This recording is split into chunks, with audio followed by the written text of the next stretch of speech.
അസ്സലാമു അലൈക്കും. മുറിവൈദ്യൻ ആളെ കൊല്ലുമെന്നാണ്. ആ ചൊല്ലിനെ അന്വർത്ഥമാക്കുന്ന വിധത്തിലുള്ള കുറേ സംഭവങ്ങളാണ് ഇന്ന് നാട്ടിൽ നടന്നുകൊണ്ടിരിക്കുന്നത്.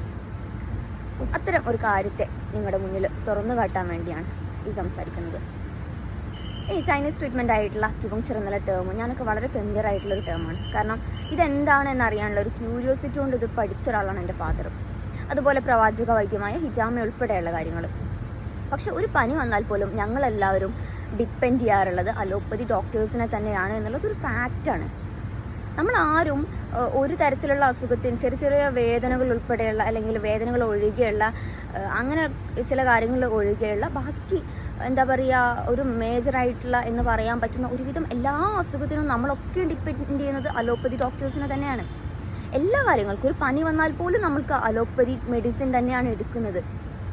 എന്നിട്ടാണ് പ്രസവം പോലുള്ള സങ്കീർണമായ ഒരു വിഷയത്തിന് അക്യുപങ്ക്ചർ വെച്ചിട്ട് നിങ്ങളൊക്കെ എന്ത് ചെയ്യാനാണ്?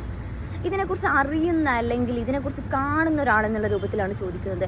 അക്യുപങ്ക്ചർ കൊണ്ട് നിങ്ങൾ എങ്ങനെയാണ് ഒരു പ്രസവത്തെ നേരിടുക? ഇവർക്കൊരു ധാരണയുണ്ട്, ഉള്ളിലുള്ള ഒരു ഈഗോ ഉണ്ട്, ഞങ്ങൾ പഠിച്ചതാണ് എല്ലാം എന്നുള്ള. പക്ഷെ അതിൻ്റെ പേരിൽ ജനങ്ങളെ കൊല്ലുന്ന മനുഷ്യരെ കൊല്ലുന്ന ഈ പണി നിങ്ങൾ നിർത്തണമെന്നേ പറയാനുള്ളൂ. കുറച്ച് മാസങ്ങൾക്ക് മുമ്പ് എൻ്റെ നാട്ടുകാരിയായ ഒരു പെൺകുട്ടി അവരുടെ പ്രസവം വീട്ടിൽ വെച്ച് നടത്തിയ പ്രസവത്തെ ഭയങ്കരമായിട്ട് ഹൈപ്പ് കൊടുത്തുകൊണ്ട് സോഷ്യൽ മീഡിയയിൽ പ്രൊമോട്ട് ചെയ്യുന്നൊരു കാഴ്ച കണ്ടിരുന്നു. ആ പ്രസവം തന്നെ ഒരു കോമഡിയാണ്. കാരണം എന്താണെന്ന് വെച്ചാൽ വീട്ടിലെ എല്ലാ പണിയും കഴിഞ്ഞിട്ട് ഞാൻ പ്രസവിക്കൂ എന്നൊരു വാശിയുള്ളതുപോലെ. ആരോടാണ് നിങ്ങൾ ഇതൊക്കെ കാണിക്കുന്നത്? എന്താണ് ഇതിൻ്റെയൊക്കെ ആവശ്യം? നിങ്ങളുടെ സ്വന്തം പ്രസവത്തിന് കുറച്ച് സമയം മാറ്റി വെക്കാൻ പോലും നിങ്ങൾക്കില്ലേ? അല്ലെങ്കിൽ മീൻ പൊയിച്ചിട്ടും വീട്ടിലെ അലക്കാനുള്ള തുണികളൊക്കെ അലക്കി കഴിഞ്ഞിട്ടും എല്ലാം കഴിഞ്ഞിട്ട് ഞാൻ പ്രസവിക്കൂ എന്നുള്ള ഈ വാശി എന്തിനാണ്? ആരെ കാണിക്കാനാണ് ഇതൊക്കെ? ഇന്ന് ആശുപത്രി സംവിധാനങ്ങൾ ഏറ്റവും മനോഹരമായിട്ട് നാട്ടിൽ സജ്ജീകരിക്കപ്പെട്ടിട്ടുള്ളൊരു കാലമാണ്. എല്ലാ സൗകര്യങ്ങളും നമ്മുടെ കയ്യെത്തുന്ന ദൂരത്തുള്ളൊരു കാലമാണ്. എന്നിട്ടും എന്തിനാണ് ഇങ്ങനെ ജീവൻ വെച്ച് നിങ്ങൾ പരീക്ഷണങ്ങൾ നടത്തുന്നത്? ഇതുപോലുള്ള കുറേ മനുഷ്യരിറങ്ങിയിട്ടുണ്ട്. ജനങ്ങൾ അപ്ഡേറ്റഡ് ആയിക്കൊണ്ടിരിക്കുന്ന ഒരു കാലത്ത് വീണ്ടും അവരെ അന്ധകാരത്തിലേക്ക് പറഞ്ഞയക്കുന്ന ആളുകൾ.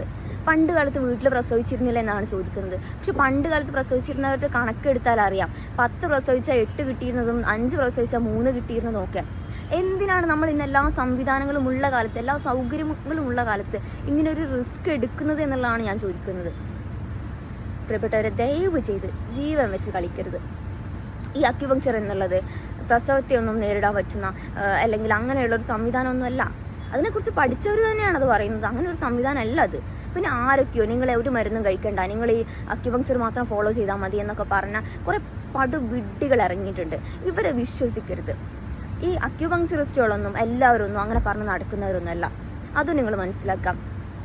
ഇത് എന്താ പറയുക, സയൻറ്റിഫിക് ആയിട്ട് അല്ലെങ്കിൽ ഇത് പഠിച്ച ആളുകൾ ഒരിക്കലും ഇതേ ശരിയുള്ളൂ അല്ലെങ്കിൽ ഞങ്ങളിത് മാത്രം ഡിപ്പെൻഡ് ചെയ്യുമെന്നൊന്നും പറഞ്ഞ് നടക്കുന്ന ആളുകളൊന്നുമല്ല. അതൊക്കെ വെറും തോന്നലാണ്. അവർക്കറിയാം അത് ലിമിറ്റഡ് ആണെന്നുള്ളത്.